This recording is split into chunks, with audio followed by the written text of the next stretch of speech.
Welcome back to News Inside on Landslide News. Peter, nice to have you here again. Thank you. You look bright. Thank you. I'm glad to be here. Yes, and I can see Honorable Eli looking at you very suspiciously. I don't understand why you should say I'm looking at him suspiciously. But- just the way he says thank you. Or jealously. No, Jealous of who? He's been a good friend. No, oh yes. God bless you. Also serve out. Okay, after the program, okay, all right. But Nigerians are not being sorted out well. Everything's going up and up, even the one that the government have control over. Recently, they proposed a 50% hike in telecom's tariffs. Not just only telecoms, we've been seeing the oil pricing, petroleum up, down, remove 10 naira today, add 20 naira tomorrow. It's like they're playing with Nigerians. Peter. Wow. Honestly, when I saw the news, I was taken aback. 50% increment. That is crazy. Honestly, sorry for using that language on air. But I remember one of the telecom companies said data is life. And you want to increase by 50%, meaning you want to kill Nigerians. But look at from other angle, you understand their pain. The cost of doing business in Nigeria is outrageous. From the excuse they gave, said inflation, this fluctuating foreign exchange, the ever increasing energy costs has led to this. And this is for them to be in business, for them to sustain what they're doing, they have to increase it. But what I'm looking at, the 50% increment is unattainable. On the side of labor, they said they are very insensitive. At this period, Nigerians are going through hell. They want to increase this by 50% with this unfriendly economic policy of this government. So we need to get a balance for this. We need to have a balance. Yes, the increment might be necessary. Labor should understand this, but 50% is unattainable. That's my take on it. Honorable Eli, all of a sudden we don't seem to know whether there is labor or not, and all the CSOs they look dead. Anybody can play with Nigerians' economic policies, especially this Tinubu administration. Fuel came from 165, went to 600. Now we buy fuel between 900 and 1,100. That's outrageous, and nothing has really changed. I've always said that the mode or way of doing business in Nigeria must be easier and better. Now we're talking about telecom's tariffs hike.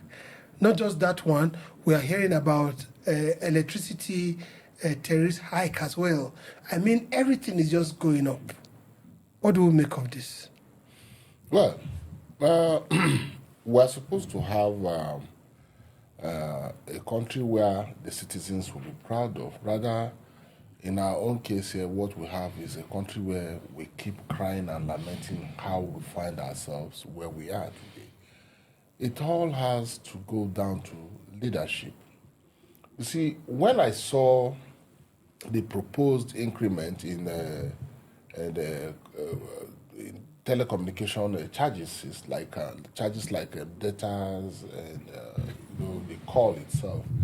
Well, it's a bit alarming. It's painful because either you like it or not. Haven't done something about it from the time of Abacha and most especially Obasanjo, that today we're able to communicate freely, unlike those days where you need to communicate, you must have to travel or have to contact somebody, and it makes life and businesses a bit much easier, Now, but when you look at it again, if you watch the way they operate, their mode of operation, I don't think any telecommunication in Nigeria uses electricity. Anywhere you see marks, you see generator plants. And what do they use? Diesel. So these people were used to buying diesel at less than 100 naira to less than 200 today, to something you cannot really tell. So truth be told, yes, it's costs, the running of the business is not as it used to be. But it's not the fault of Nigerians. So what do you think we should do? Our government should look into it.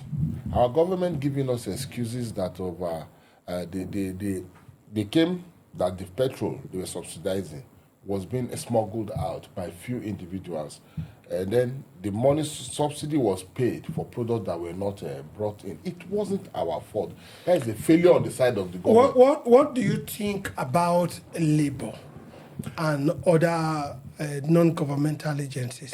Well, I don't want to say that labor has become suddenly quiet as if they are bought over. We all know, Nigerians know that labor is not being bought over.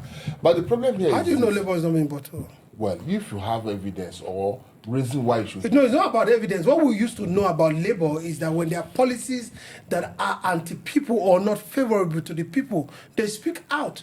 You speak out to a government that have listening ear. No, you force them to. No, I get Eli's line. Okay. No, you get it. Just 1 minute, please. Nigerian Telecom Commission. Yes. Sorry. Is now defending 50% increment. Yes, on behalf of the telcos. They're telling us why They it need must to be increase. increased. To me, that is strange. That is strange. So, labor on the own part has been watered down. It's true that you're talking about labor of 20 years ago. Yeah. Subsequent government has watered it down. They've broken labor. Now, if you say, they say it's because your person is no longer in government, they've tribalized labor, they've introduced region into it, they made labor ineffective. The last time we saw labor effective was when Oshomole was there. That was donkey years ago. Yes. And that was because we had a government then that at least will listen. No, they didn't listen. I remember that, what's his name? Obasanjo, at the airport at a particular time, hunted down physically Oshomole.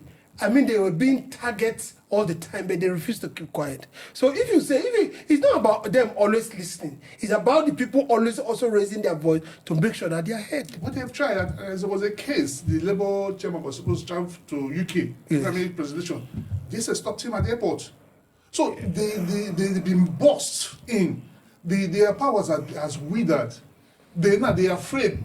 You will be threatened with things in your record, in your fight. These are not new things. Eli, for example, we have NANS, National Association of Nigerian Students. We don't see them anymore. They are part of this thing. Have they all been bought over? I think they've been bought over.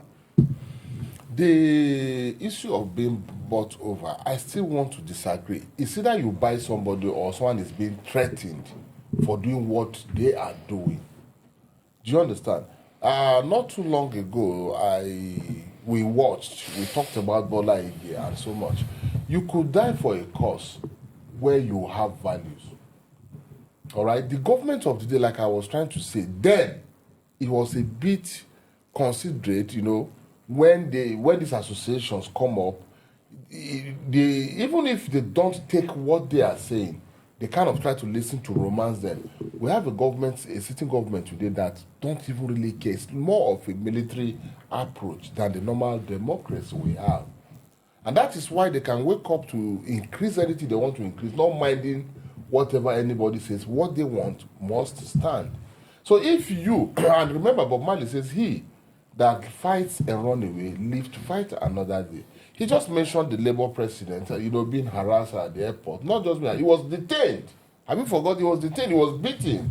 Then the next thing they did again was that they said that over a what protest, that they were suspecting the Labour of being behind that some documents. And they went there to that. So if every day you are that was bad governance protest. That is why I told you that the problem we have today, why Labour itself, like he's saying, are being a bit slow in talking, and then why all this problem is bad governance. It's government policy and government problems. So are we now going to sit down like this and let the government have a field day in adjusting and readjusting, increasing and make sure tariffs are going up on all fronts? No, I don't think we should do that, but we are part of the problem. Why do I say that? Let Labour call for a protest. I can tell you, majority of Nigerians won't attend. They feel like the protest is for but let them labor. call let them call They've first. called severally. A lot of us were at home. But were they on the streets? They came about how many a day? We have a country of more than 20 million. You call for a protest about a million or two that's out there. It won't make any significant impact. Call for protest. Let us spearhead it. Now I can tell you about freedom, this 50%, we adjusted to fuel increment. So we adjust to the 50% increase in Fuel the hike. increment over 1,000 increment. We adjust to it. That is Nigeria. We accept everything without a fight back. So that's how they built us to become. Well, Eli, there's something that Rotimi Amechi said, a former governor of Rivers State and former minister. He said that until we told Jonathan we would die here. He said we grabbed power from them. Okay, let me tell you this. If you say we will die here, for instance, NSAS was a good demonstration of Nigerians trying to come together. And what happened? Some were killed, some cops were not seen, a lot were in prison. Some might still be in prison today. You and I today, because it's not we, you or I, or our immediate siblings that are there, within a little period of time, we forgot it. So we left them to their fate. And you are telling me today, Labour should come for protest. Every other person should come up. So whatever Rotimi says is the truth. But I look at it this way. There's beginning to be a wake-up.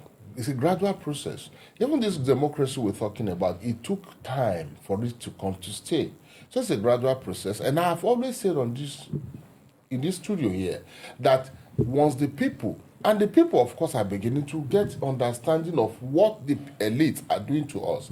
I was in Kaduna, like, over the weekend. I was absent from here. And you see, we keep interacting with a lot of people. Now, let me tell you, Obama won the presidency in the U.S. because they did a one-on-one campaign. I have started. I talk to the Muslims, I talk to the Christians, I talk to the Hausas, I talk to the Fulanis, I talk to the Chief, I talk to the Igbos. Anywhere you find yourself as in Nigeria, and you have opportunity of conversing with yourself, discussing, try to make people understand where we are, who are responsible for it. And the only way is not to call for protest, but for us to understand and wait for them. All right, come 2027. Peter, what do you think we should do? Of the truth, the increment is necessary. I'm a businessman. The cost of doing business in Nigeria is crazy. What do you think government should do, Eli? Government should, as regulators, government should reduce their own cost of governance. Luxury called governance. Try as much as possible. What led us to this place is corruption. You have little time. Yes. Try as much as possible to cut down on corruption and inject back into the system monies recovered from stolen. Finally, Labour should be sensitive with the negotiation. They should not ask for it to go. The increment, they should let them argue between 10 to 20%. Not or is it 50%. necessary? It is necessary. Okay, so at every point in time, Peter said there will always be an increase looking at the economic dwindling of the country. And Eli said government should cut down on cost of governance. We'll be right back on News Insight.